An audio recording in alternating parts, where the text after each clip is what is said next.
I'm anonymous, no face, no party, just receipts. And today the receipts are screaming Trump spirals as invasion blows up in his face. On January 3rd, 2026, U.S. forces hit Venezuela, captured Nicolas Maduro, and flew him to the U.S. to face narco-terrorism and weapons charges. Reporting also says his wife Celia Flores was taken into U.S. custody too. Trump's team keeps calling this law enforcement, but the United Nations has raised serious concerns about legality, sovereignty, and human rights. Now watch Trump instantly sabotage his own case. Maduro's lawyers can argue head of state immunity or sovereign immunity, and ABC notes that's a real fight point that could be used to challenge the prosecution. If Trump wanted the case to stick, he would hammer Maduro isn't legitimate and shut up. But Trump cannot shut up. On January 3rd, he posted about the strikes and called him President Nicolas Maduro. That is basically Exhibit A for any immunity motion. Your Honor, even Trump publicly acknowledged he is the president. And the pretext for this whole disaster is already cracking. Trump World sold this Cartel de los Soles story like it is some neat courtroom-ready cartel Maduro leads. But prosecutors have had to retreat on how clean and provable that label is. Reporting notes. It is often used loosely to describe corruption networks. Not a tidy here is the cartel organization you can easily prove in court. And like the original segment says, when you actually have to prove stuff to a jury, suddenly the certainty disappears. Then comes the real motive oil. Trump did not get Congress to approve anything, and lawmakers have been openly questioning the legal authority and the lack of congressional authorization. But he still goes on NBC and says American taxpayers may end up reimbursing U.S. oil companies for rebuilding Venezuela's infrastructure, either reimbursed by us or through revenue. The original script lays it out plainly. Rebuilding oil infrastructure is not some cute weekend project. You are talking massive capital expenditures, easily $50 to $100 billion just to rebuild and expand production, plus logistics and refining capacity. And Trump's story does not even match reality. He claims he called the oil companies before and after the invasion to coordinate. Reuters reported major oil executives said they were not consulted beforehand. Meetings were being scheduled afterward. So if those big, beautiful oil companies were supposedly thrilled, why are you now talking subsidies? Because they were not thrilled. They wanted a taxpayer backstop. Trump invaded first, then tried to sell it like a business plan, then realized the plan needs your money to work. Meanwhile, Americans get less help at home. Enhanced Affordable Care Act subsidies expired on December 31st, 2025, and people are staring at higher premiums and losing coverage in 2026. The original script quotes Carl Quintanius with the perfect punchline. Instead of helping you pay for health care, Trump wants to help oil companies build infrastructure in a foreign country. Internationally, the blowback is massive. The UN Security Council held an emergency meeting. Countries condemned the strike as a sovereignty violation and invoked the UN Charter. And the original segment's point stands. China positioned itself as the responsible voice, telling the U.S. to respect sovereignty and the Charter, while the Trump team sounded like it was stuck in the 1900s. Trump's UN envoy Mike Waltz defended the action and leaned into this Western Hemisphere dominance framing, the kind of talk that makes allies cringe and rivals grin. The State Department even pushed an image saying, "This is our hemisphere." And the original clip brings in former Canadian UN Ambassador Bob Rae, basically snorting at that idea. Like, with great respect, I could post a YouTube graphic saying, "This is my hemisphere. You do not get to declare jurisdiction over half the planet," and tell everybody else to put up or shut up. Now the Venezuela plan gets even dumber. Trump tosses aside Maria Corina Machado, the opposition leader who backed Edmundo Gonzalez, and the United States had recognized Gonzalez as the winner of Venezuela's July 28, 2024 election. Trump says Machado does not have the respect of Venezuelans, so he anoints Maduro's own number 2, Delcy Rodriguez, as the hand-picked leader. Reuters reports Delcy Rodriguez was sworn in as interim president.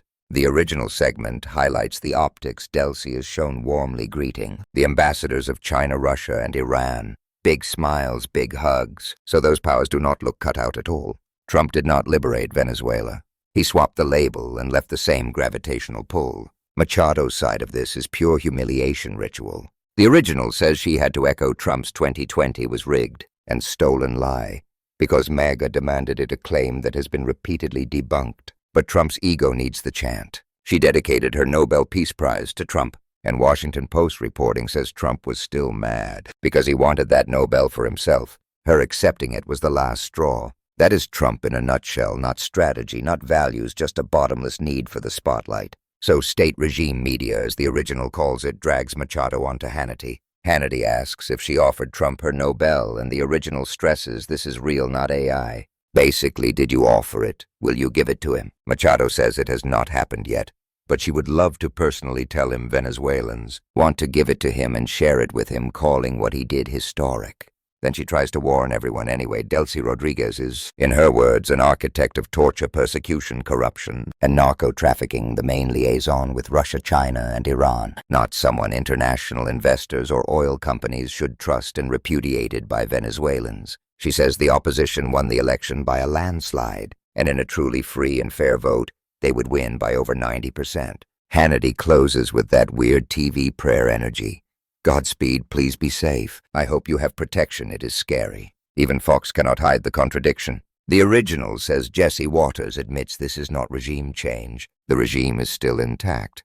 It is just trying to change the regime's behavior. He calls Delcy the vice president we will have to deal with. Maybe she is an ideologue, a thief, a nationalist, she might be our asset. Then he goes full mask off. We might not have elections for quite some time. We might have to bribe a lot of people. But he would rather have them on our payroll than on the payroll of cartels and communists. Then he is cheering about broadcasting live from Caracas next week, with Johnny on the streets doing man on the street, and somebody says, I cannot wait, and another adds, I cannot wait to see the movie. That is the whole vibe. Treat a country like a set, treat real people like props, and call it leadership. And even Megyn Kelly, who knows exactly how Fox works, said turning on Fox after the attack felt like watching Russian propaganda. No skepticism. All cheerleading, and she said, when she was at Fox, she would have known she was supposed to cheerlead. When Megyn Kelly is your red flag, you're already in trouble. Back home, Trump spirals the way he always does when consequences hit. He goes on social media ranting and raving. He amplified a baseless conspiracy about the assassination of Minnesota lawmaker Melissa Hortman and her husband, implying Governor Tim Walz was involved, and Hortman's children begged him to remove it. The original line is savage and accurate. Only Trump can make the murder of your parents worse. Then he plays doctor online. Pregnant women do not use Tylenol unless absolutely necessary. Do not give Tylenol to young children for virtually any reason. Break up the MMR shot into 3 totally separate. What are you talking about? The original roasts him with the 350 milligrams of aspirin every day. A side like aspirin was the word I was looking for. And Ron Filipkowski's roast is brutal. Trump thinks he is president. OBGYN, doctor, architect, windmills, and renewable energy expert. Whale psychologist, media critic, economist, author, TV host, technology infrastructure expert. He thinks he knows everything, but he knows nothing about nothing. Then Trump announces an updated childhood vaccination schedule, claiming it is rooted in the gold standard of science, while critics say it is rooted in conspiracy with RFK Jr. and a board pushing vaccine lies. And the original spells out the stakes. This kind of anti-vaccine governance can get thousands, tens of thousands or more kids badly sick or dead.